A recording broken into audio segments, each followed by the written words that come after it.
Halo, bertemu lagi dengan aku Chu. Hari ini aku mau reading untuk zodiak Aquarius ya, terkait hal baik apa yang akan terjadi pada Aqua di bulan Desember 2021. Oke, seperti biasa sebelum aku mulai, aku ingin memberitahukan bahwa readingan aku ini energinya kolektif ya. Artinya tidak semua orang akan resonate atau cocok dengan energi pembacaan yang aku bacakan. Energinya juga bisa kebolak-balik, itu yang biasa disebut vice versa. So, bila mana misalnya readingan ini gak resonate atau gak cocok untuk kamu, gak usah baper ya guys, apalagi marah-marah di komen. Ingat ya, ini hanya bagian dari general reading aja, bukan personal reading, jadi tolong bisa bedakan.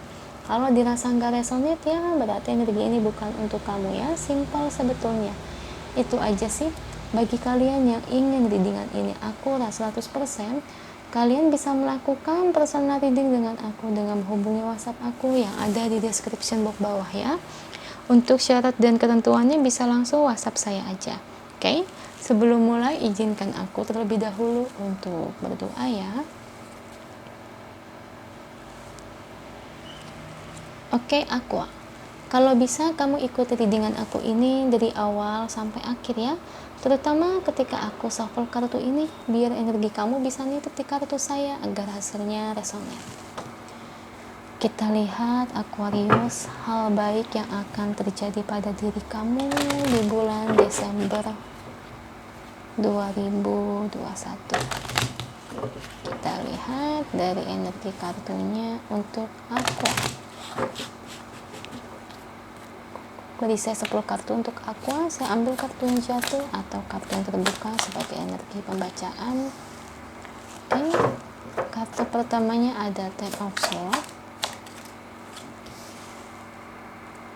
ada Seven of Cups,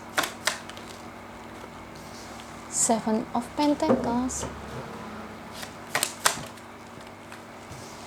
The Chariot,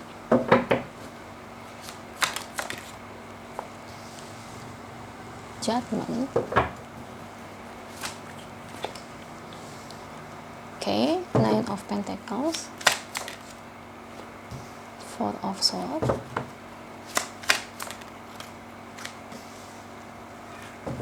Three of Wands, Ace of Wands, Page of Wands. Thank you untuk kartunya. Dan ini bottom of the decknya ya. Oke. Aquarius, terkait hal baik untuk kamu di bulan Desember 2021. Oke. Di sini kalau aku lihat dari energi kartunya ya, Aquarius. Dimana di sini dia ya yang mungkin pernah menyakiti kamu di masa lalu. Itu sebetulnya adalah bagian pelajaran dalam hidup kamu. Ya. Dan di mana di sini pertemuan kamu dengan dia dulu di masa lalu atau sebelumnya, itu tuh kayak universe ingin kamu tuh belajar dalam memahami makna cinta itu sendiri. Kamu disuruh belajar untuk memahami, membedakan mana orang yang baik, mana yang tidak, mana yang tulus, mana yang tidak. Bagaimana kita dalam mencintai seseorang, ya, yang dimana ketika kita menyukai seseorang itu bukan hanya melihat dari isi hati atau perasaan aja, tentu juga harus memakai logika pikiran kita dalam memilih seseorang untuk dijadikan sebagai pasangan ya. Di sini mungkin ya Aqua, universe mungkin melihat kamu tuh dulu terlalu banyak memakai perasaan ya. Ibarat kata mungkin kamu itu ketika jadian atau pacaran dengan seseorang, kamu tuh kayak yang pengennya dengan orang yang kamu suka aja. Sampai-sampai dimana kamu itu gak bisa membedakan, atau dimana diri kamu itu melewatkan banyak orang-orang yang baik, orang-orang yang tulus itu hadir dalam hidup kamu. Yang dimana karena dari perasaan itu, jadi kamu tuh secara tidak langsung jadi kayak memasukkan orang yang toksik dalam kehidupan percintaan kamu, dan kamu malah ngebuang orang yang baik ya. Tapi kan cinta nggak bisa dipaksain, Cinta emang gak dipaksain, memang gak bisa. Tapi ya kalau udah posisinya begini, kamu malah memilih orang yang salah dan membuang orang yang baik, apakah itu bisa dikatakan benar? Kalau kamu hanya mau menuruti perasaan aja, saya mau tanya, sampai kapan kamu begini? Belajarlah untuk mencintai seseorang, ya. Yang dimana kalau orang ini mencintai kamu, belajarlah untuk mencintai dia. Garis bawahi apabila dia itu baik, ya, dari segi orangnya tanggung jawab, ya, cari uangnya rajin, pendidikannya bagus, tata keramanya bagus, sopan santunnya. Nah, itu maksud aku, ya. Jadi bukan hanya kita belajar mencintai orang yang salah, ya.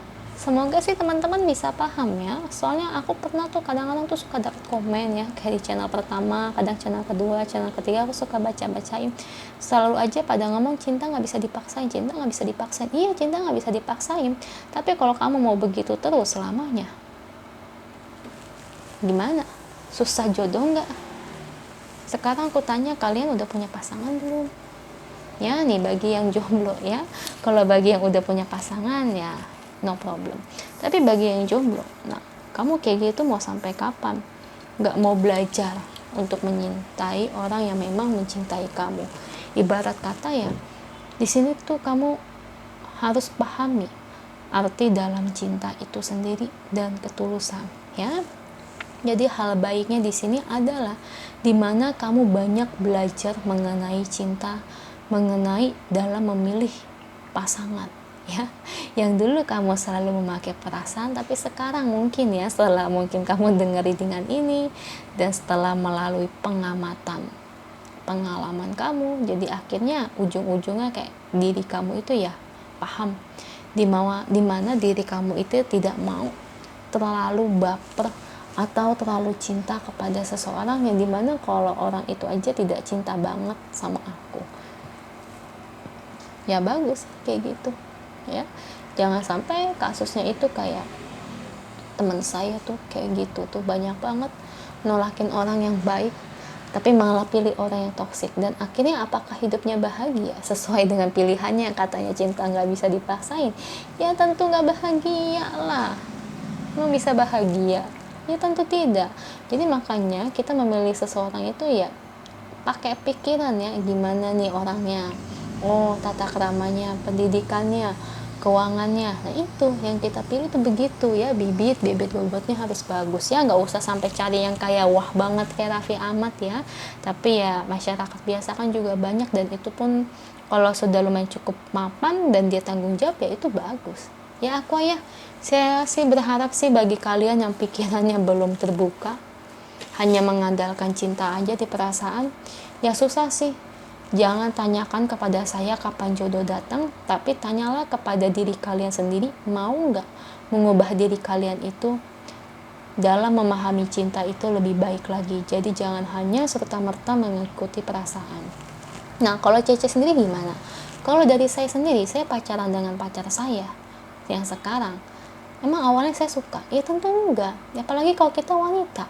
Ya mendingan kita itu dikejar, guys, ya. Kita dikejar oleh seseorang kayak saya sama pasangan saya tentu, dan akhirnya saya pacaran dengan dia dan saya bisa jatuh cinta. Awalnya saya nggak suka, saya aja bisa jatuh cinta karena apa? Saya belajar untuk mencintai karena saya lihat dia orangnya baik, orangnya tanggung jawab, rajin cari uang, sopan santun. Nah, itu yang saya pilih, ya. Dan saya malah ibarat kata tidak memilih orang yang ibarat kata yang punya kayak yang karakternya itu jelek, ya bisa dibilang yang kasar, yang galak, yang playboy, ya, yang toksik semacam itu nggak akan pernah saya pilih. Meskipun saya suka dengan orang tersebut, nggak bakalan saya mau pilih. Cuma menang ganteng doang, apa yang mau bisa dilihat. Nah, ya maaf, ya, saya bukan curhat, ya. Kalian tuh jangan dikit-dikit curhat gitu, ya, komentarnya. Saya bukan curhat, tapi saya itu memberikan gambaran dari pengalaman saya agar kalian semua itu, ya, bisa paham dan memahami, ya. Jadi kalau nggak digambarkan kayak gini kan kadang-kadang banyak yang suka bingung, ya. Ya namanya kapasitas otak manusia kan beda-beda. Ada yang cepat memahami, tapi ada juga yang harus diberikan penggambaran baru mengerti. Ya Aquarius, ya, semoga kamu bisa bijak dalam memahami cinta itu aja untuk kamu. Semoga resonate. Kalau resonate jangan lupa komen di bawah, lalu bantu like, share, dan subscribe channel aku. Bye.